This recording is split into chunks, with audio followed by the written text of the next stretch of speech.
Move on and put the spotlight on startup of the day. Well, electric motorcycle manufacturer Oben Electric has closed its Series A funding round, raising 50 crore rupees. And with the latest funding, the company's total equity raise stands at 150 crores. In fact, the funding saw participation from Ambus Holding, US, Kuberan Ventures, Karimji Group from Africa, in fact, Mission Vertical, which is a US-based VC, amongst other family offices and other existing investors as well. But how is the company looking at deploying these funds? Let's now go across to Madhumita Agrawal, the founder and CEO of Oben Electric, who's now joining us. Thank you very much, Ms. Agrawal, for joining us this evening on ET Now. First things first, help us understand how you're looking at deploying this capital with the fundraise. How much does that really bring the company's valuation to? So I think thank you so much for having me here. Yes, it is a very big milestone which we have achieved.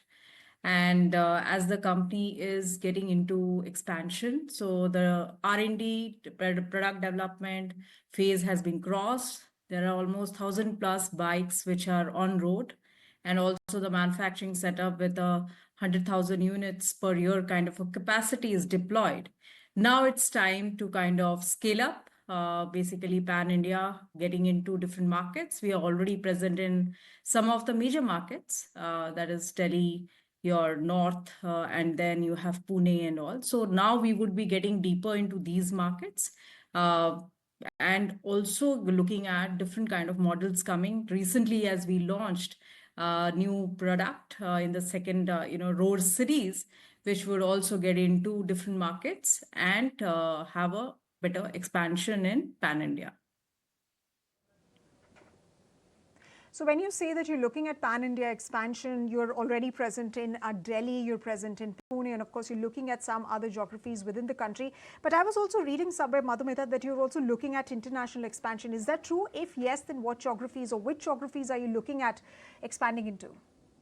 So if you look at, motorcycles, which are like India being one of the largest market, in the world, and then there are emerging markets which are 100% motorcycle, or majority 70% is motorcycle. So definitely that brings us to opens us to a very big opportunity. So this year we would be focusing more on the Indian market, which is the largest in the world, and then looking at some of the neighboring countries and getting into also African markets with our partners who have joined us, in this round.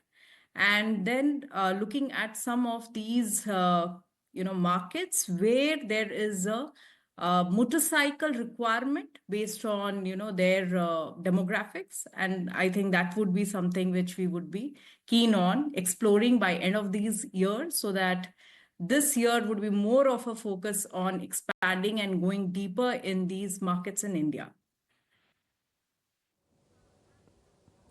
Okay, so India is going to be your big focus, and then of course you will be looking at some other geographies within Southeast Asia, and of course Africa is something that you said. But I want to understand a bit from you on your product offerings as of now. How are they priced? How much are you producing, and what are your capacity expansion plans?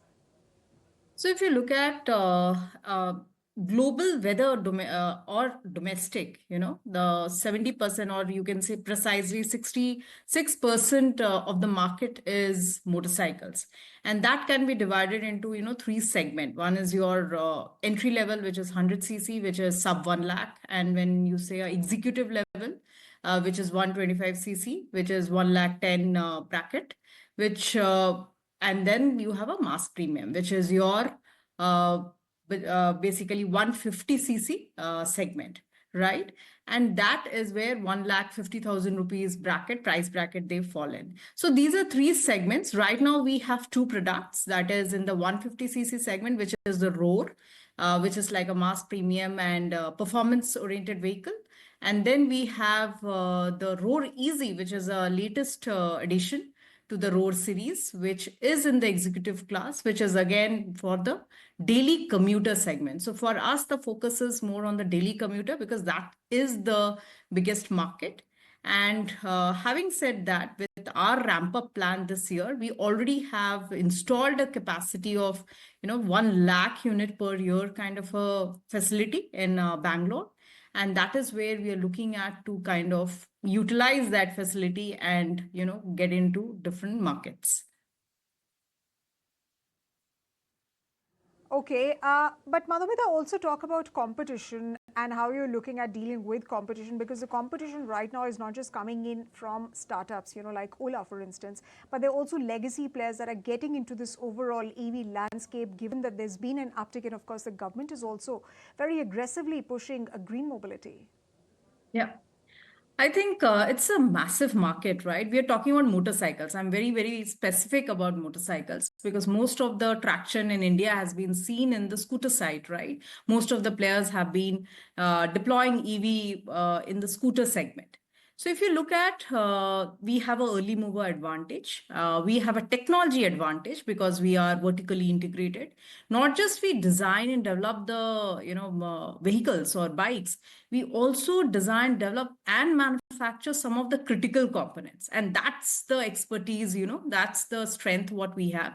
Like we make our own batteries. We are one of the pioneer in LFP battery chemistry. And then we are also making our own motors and then vehicle control unit and chargers. So I think the market is big. It's massive market we are talking about. If we look at, if you take any of the Bain or McKinsey report, you will see that it is almost a 43 billion kind of a global market, and where 23 billion is your India market itself, motorcycle market, right? So we are talking about a massive market. And in IC also, if you see, there are almost 4 to 5 players catering to this motorcycle market itself, right? I'm not even talking about scooter. So I think it's a massive market, and we have a lead, and we have a technology, kind of a upper hand because of our vertical integration. So I see that it would be, a good year for us and capturing the market. So when you say that it's going to be a good year for us, what are some of the kind of growth targets that you're looking at? And if you could also delve a bit deeper into the financials, the company's financials over the past 1 year. Yeah, I think as we said that 1,000 vehicles are, on road. So right now as a company, we have started very good in a sense that we are reaching our gross margin positive, which is a good, point from a business point of view, which for a startup is very, very important to kind of have those milestones and targets to be achieved. I think for this year, our focus is that we are reaching our gross margin break even. That is something which we are working towards, and that's the first and most important milestone.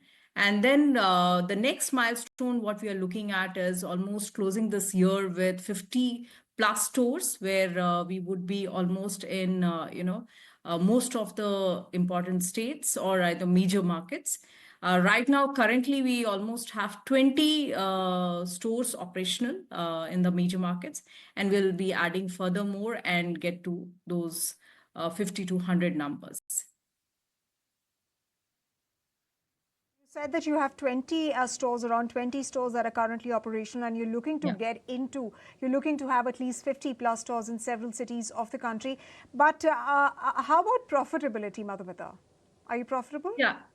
Yes, I think so. As I said, the first start is your, gross margin break even. So I think that is the first point as a, company to achieve. And then moving forward, when there would be volumes, there would be more ramp up. Definitely the profitability looks like in next 3 years, we'll be able to achieve. So we are taking one by one, milestones, which are important. So I think our first milestone is getting the gross margin break even. But Madhumita, do you have any timelines for profitability? Yeah, 3 years. That's what I mentioned. In 3 years, we would be getting into profitability. And the very much reason of that is that, we are vertically integrated, which also helps you vertically, not just integrated in the sense each and every critical components, which are high cost item components, right? So I think that brings us to a much better position from a BOM perspective. Absolutely. Absolutely. Madhumita, one final question before we let you go. And this is essentially an industry question. And, Union Commerce Minister Piyush Goyal just a couple of days back was mentioning, the industry and of course the overall government's idea of doing away with subsidies for EVs. But in your opinion, as an active participant of the industry and the sector, at the current production and adoption standards, do you think India should be tapering off subsidies? As a business or as a ideology, I think as a company, we believe that, subsidies are, of course, temporary. It's a initial push to industry. And businesses shouldn't be built on a subsidy. But looking at India's growth in the EV, which was not really expected and which also government is talking about, I think subsidy at the customer level or state subsidies and all, I think that is something which could kind of be still kept on so that there is more penetration. But on the price parity, why even the subsidy was, brought in to get a price parity, right?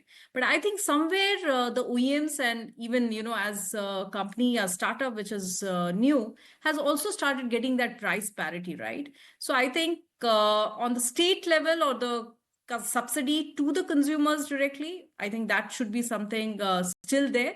But what we look at is what could really, really change. And I would take this forum, to just reiterate, which I have been always talking in some of the forums, that on the GST regime, I think there should be some action done, which could also make business ease, ease of doing business would be much, much better. All right. So ease of doing a business should be better is something that you're asking of the government. We do hope that government representatives are listening. And of course, we're looking forward to the budget in case there are any offerings for the EV segment. On that note, Madhumita, thanks very much for joining us this evening on Startup Central. Ladies and gentlemen, time now for us to slip into a quick break. But don't go anywhere. Lots more coming up on the other side.